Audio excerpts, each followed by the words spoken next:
Ju njohim me edicionin informativ të lajmeve. Kjo është Radio 7.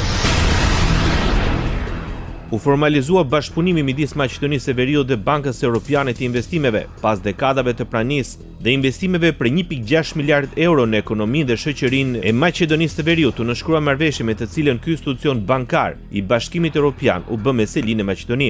Nga Banka Europiane e Investimeve u paralajmëruan intensifikimet e bashkëpunimit në disa sektor, me synim kreditimin e projekteve. Teknikët tanë në bank ofrojnë ndihmë dhe mbështetje për krijimin e projekteve të reja dhe për transferimin e njohurive në sektorin e gjelbër financiar dhe korporativ, thanë kryetari i Bankës Europiane të Investimeve, Robert De Groot. Radio 7, zëri pozitiv i qytetit.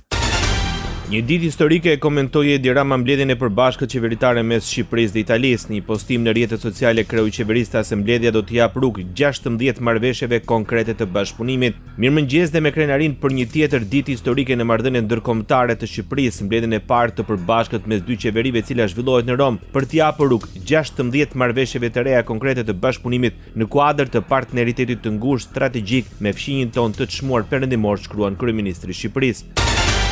Mbrojtja ushtarake dhe ajo civile janë dy nga fushat e marrëveshjeve që firmosen ndërmjet Shqipërisë dhe Italisë.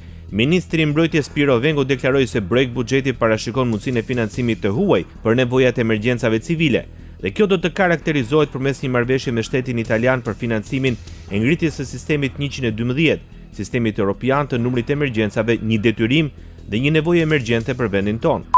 Kemi një marrëveshje për sa i përket bashkëpunimit në fushën e industrisë ushtarake dhe praktikisht kemi ngritur nivelin e partneritetit në mbrojtje dhe në siguri, sepse kjo marrëveshje e fundit ishte bërë në fillim të viteve 90 dhe praktikisht gjërat kanë ecur për sa i përket bashkëpunimit me Italinë dhe ishte e nevojshme që të bënim një përditësim, sidomos në nivelin e bashkëpunimit në teknologji, në inteligjencë artificiale dhe prodhim të përbashkët, siç e thash, kompanitë italiane janë të interesuar për të investuar në vendin tonë. Një tjetër marrëveshje sipas ministrit lidhet me bashkëpunimin mes forcave vedetare, përfshir dhurimin e 3 mjeteve vedetare nga Italia. Ai nënvizoi rëndësinë e një marrëveshje granti ku përfitues kryesor do të jenë emergjenca civile në nivel qendror dhe vendor.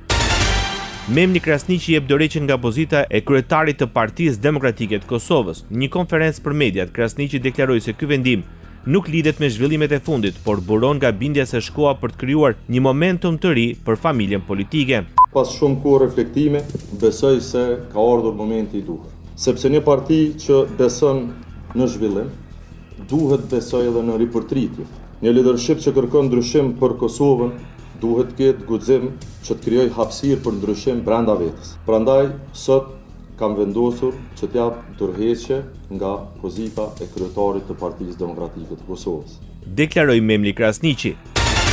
Pas dorëheqjes së Memli Krasniqit nga pozita e kryetarit të Partisë Demokratike të Kosovës, erdhi reagimi i nënkryetarit të kësaj partie, Bedri Hamza. Ai shprehu mirënjohjen e tij të thellë për kontributin e jashtëzakonshëm që Krasniqi ka dhënë në udhëheqje. Duke shprehur respektin dhe mirënjohjen për bashkëpunimin e sinqertë, Hamza shtoi se partia në këto momente po përballet me sfida të rëndësishme. Bashkimi, besimi dhe përkushtimi i përbashkët janë forca më e madhe e PDK-s dhe garancia e suksesit ton, shkruan Hamza. Pas zyrtarizimit të dorëheqjes, Memli Krasniqi bëri të ditur se Bedri Hamza duhet të jetë kandidati i ardhshëm për kryeministër nga Partia Demokratike e Kosovës, ndërsa ka theksuar se do të ketë mbështetjen e tij edhe për postin e kryetarit të partisë. Ndoqët lajmet shkurt në Radio 7, zëri pozitiv i qytetit.